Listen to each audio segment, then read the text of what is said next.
بس هو ده الواضح منها يعني. السلام عليكم ورحمة الله وبركاته، معاكم اسلام. بتحب شركة سامسونج وعايز منها تليفون كويس في الفئة المتوسطة يديك اداء وكاميرات كويس؟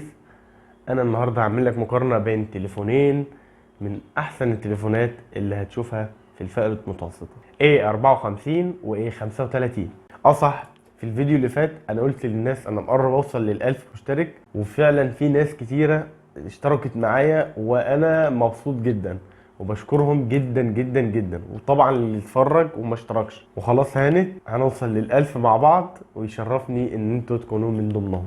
وما تنساش زي كل مرة تدعي لاخواتنا وتصلي على النبي. ندخل بقى في التصميم في التليفونين، الظهر جاي من الازاز والفريم من البلاستيك. كان الواحد نفسه يبقى الفريم من المعدن، بس ده طبعا كويس اصلا ان الظهر جاي من الازاز. الفرق في الاثنين ان الاي 35 هيجي الفريم بتاعه حاد شويه، وهتيجي عند الزرار بتعلي وتوطي الصوت، وزرار القفل هيجي زي نظام دوران شويه او الفريم عالي من الحته ديت. بالنسبه بقى للاي 54 هيكون كله فريم كيرف كده شويه. الاتنين تصميمهم حلو، بس في ناس بدات تفضل الاي 35. والتليفونين تحس ان هم فخم كده، حاجه كويسه فعلا. والتليفونين جايين متقفلين كويس. بمناسبه ان احنا اتكلمنا على التقفيل، التليفونين نازلين بمعيار مقاومه الماء والغبار IP67، وده معيار كويس، وكويس جدا ان التليفونات دي نزلت بالمعياريه دي، عشان في ناس كتيره بتهمها النقطه ديت. وطبعا انا ما بنصحش حتى لو معاه شهاده ايه ما تنزلش برضو تحت الميه، الا اذا ان التليفون جه عليه ميه غصب عنك، فانت تحس ان انت مرتاح شويه ان التليفون مقاوم للميه. ندخل بقى للشاشه. الشاشه في الاتنين طبعا سامسونج ما تتكلمش عن الشاشات معاها، شاشات حلوه جدا. الاتنين متشابهين في حاجات كتيره، يعني الاتنين سوبر اموليد، تردد 120 هرتز، بيدعم ال HDR 10 بلس، الاتنين فول اتش دي بلس، والاتنين 1000 نت. السطوع بتاعهم كويس. طب ايه الفرق بقى في الاتنين؟ الفرق في الاي 35 هيكون المقاس اكبر شويه 6 و6، والمقاس اي 54 هيكون 6 و4، وطبقه الحمايه بتاع الاي 35 هيكون فيكتوس بلس. بالنسبه للاي 54 هيكون كورنينج جوريلا جلاس 5، وده اقل شويه من الفيكتوس بلس. والفيكتوس بلس من اقوى الحمايه اللي نزلت في الفئه المتوسطه، دي حاجه كويسه ان سامسونج نزلتها. تعليقي بس على الشاشات ان هما فيهم حافه تخينه شويه بالنسبه للمنافسين. لو انت مش مضايقك الحاجه ديت فالشاشات دي فعلا كويس. هي سامسونج بس معرفش هي بتقارنهم بنفسها، يعني هي عايزه تعمل فرق بينها وبين نفسها. في الفلاج شيب عامله الحواف كويس، فهي عايزه بقى تخليك تبص كده، ودي لا، ده الفئه المتوسطه، مع ان الامكانيات مختلفه طبعا في الاثنين، بس هو ده الواضح منها يعني. ننتقل بقى للمعالج. المعالج في الاثنين من شركه سامسونج اكزينوس 1380 تصنيع 5 نانو. المعالج ده كويس جدا. الاداء اليومي ان انت تنتقل بين التطبيقات والحاجه اليوميه كويس جدا، بس هو مش موجه للالعاب. حتى من قريب في التليفون A54 مطورين في لعبه بابجي لسه منزلين 60 فريم في التليفون، كان الاول شغال ب 30 فريم، فالاتنين نازلين ب 60 فريم في لعبه بابجي. والتليفونات دي مش افضل حاجه في الالعاب. لو انت عايز تليفون موجه للالعاب هيكون 6 اكس برو. التليفون ده فعلا قوي جدا في الالعاب. ونزل بعديه تيربو 3، لسه ما نزلش في الاسواق كلها بس نزل في الصين.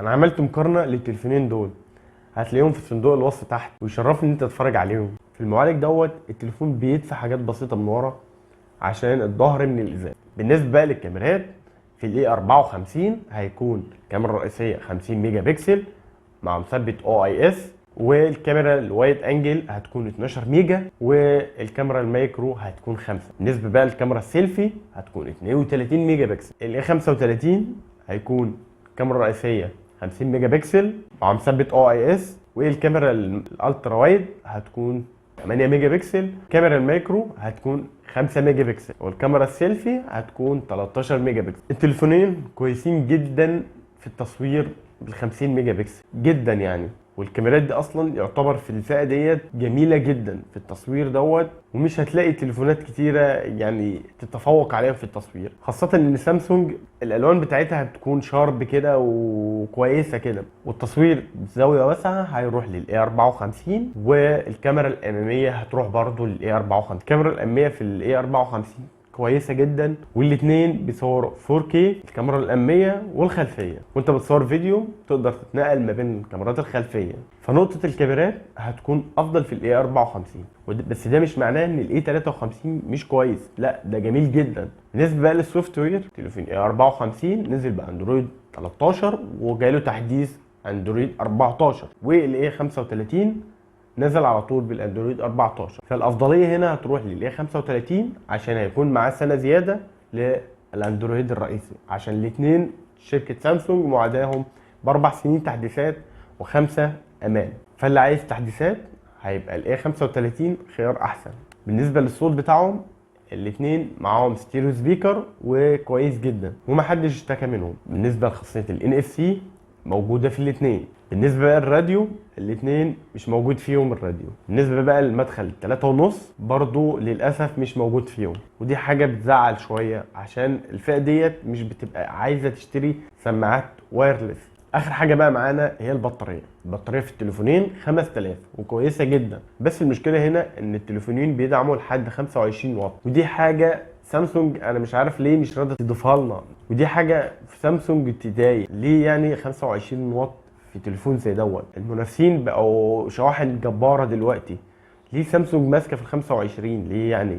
هي مستنيه مثلا لما الفلاج شيب يزيد عن ال 45 تقوم منزله لنا بقى في الفئه المتوسطه ال 45، مع انها برده مش الاقوى دلوقتي في الفئه دي. وطبعا اللي يضايق اكتر ان العلبه بتيجي موجود معاها سلك الشاحن فقط، لا مع جراب ولا شاحن ولا سكرينه ولا سماعه. انا بقى كده خلصت كلامي. لو انت وصلت لحد هنا بجد انت بطل، وشكرا.